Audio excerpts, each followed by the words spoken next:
Morning students, last time हमने पढ़ा था dot product of two vectors. आज हम पढ़ने जा रहे हैं क्रॉस प्रोडक्ट और vector product of two vectors. Cross product of two vectors.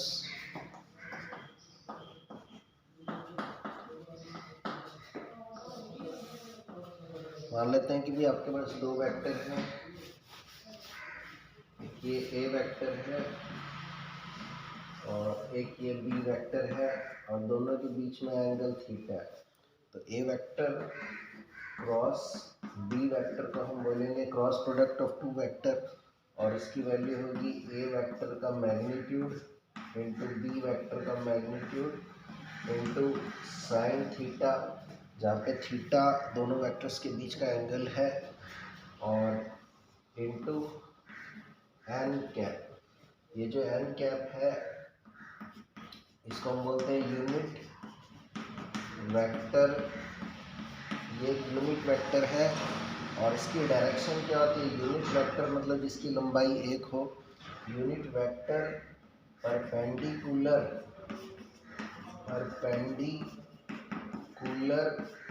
To plane containing A vector and B vector given by right-handed screw rule. Right-handed screw rule. तो यहाँ पर ये जो एन कैप है वो एक यूनिट वेक्टर है जो कि उस प्लेन के परपेंडिकुलर होगा, लंबवत होगा, जो ए वेक्टर और बी वेक्टर को कंटेन कर रहा है। मान लो कि जैसे ये एक प्लेन है, इस पे मैं अगर दो वेक्टर बना दूं,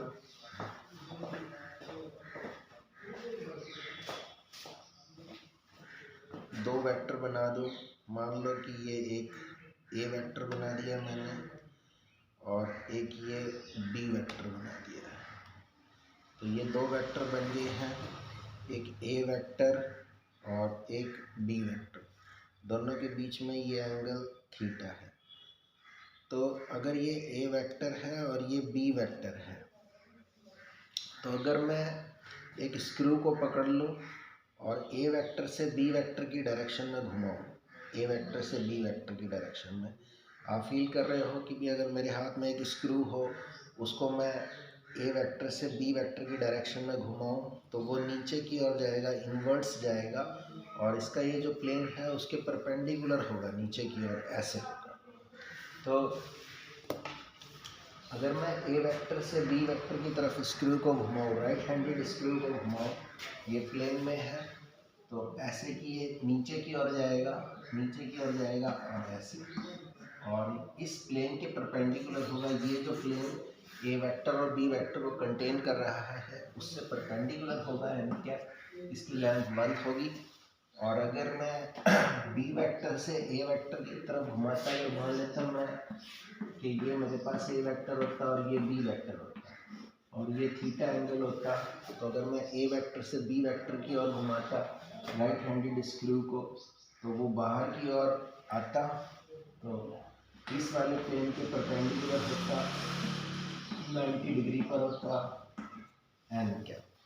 तो इस तरीके से जो एन कैप है वो उस प्लेन के परपेंडिकुलर है जो ए वेक्टर और बी वेक्टर को कंटेन कर रहा है। जैसे कि अगर ये शीट है, इस पर अगर मैं ये एक ए वेक्टर बना दूं और ये एक बी वेक्टर बना दूं, तो ये वाला जो प्लेन है वो ए वेक्टर और बी वेक्टर को कंटेन कर रहा है। यदि मैं एक स्क्रू ले लूं और उसको ए वेक्टर से बी वेक्टर की डायरेक्शन में घुमाऊं, ऐसे, तो ये जो स्क्रू है वो नीचे की ओर निकल आएगा, तो ये एन कैप की डायरेक्शन होगी। एन कैप जो कि इस प्लेन के परपेंडिकुलर होगा, जो प्लेन ए वेक्टर और बी वेक्टर दोनों को कंटेन कर रहा है। तो एन कैप की डायरेक्शन ऐसे होगी। तो अगर मैं B vector cross A vector लूँ, B vector cross A vector, तो मुझे एक स्क्रू को ऐसे पकड़ना पड़ेगा और बी वेक्टर से ए वेक्टर की डायरेक्शन में घुमाना पड़ेगा। तो ये ऐसे घूमेगा तो ऊपर की ओर जाएगा, तो एन कैप की डायरेक्शन ऊपर की ओर होगी, जो कि इस प्लेन को कंटेन करने वाले प्लेन की परपेंडिकुलर होगा।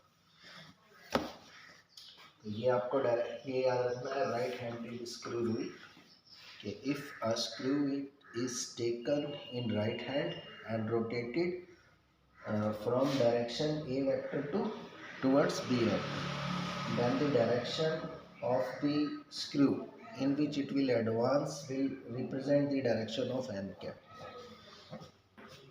तो ये फार्मूला आपको याद रखना है, A vector cross B vector equal to A vector mod B vector mod sine theta. ये जो क्वांटिटी है इसको हम A vector cross B vector का मैग्नीट्यूड बोलते हैं, यानी कि A vector cross B vector is equal to A vector cross B vector का मैग्नीट्यूड इनटू एन कैप।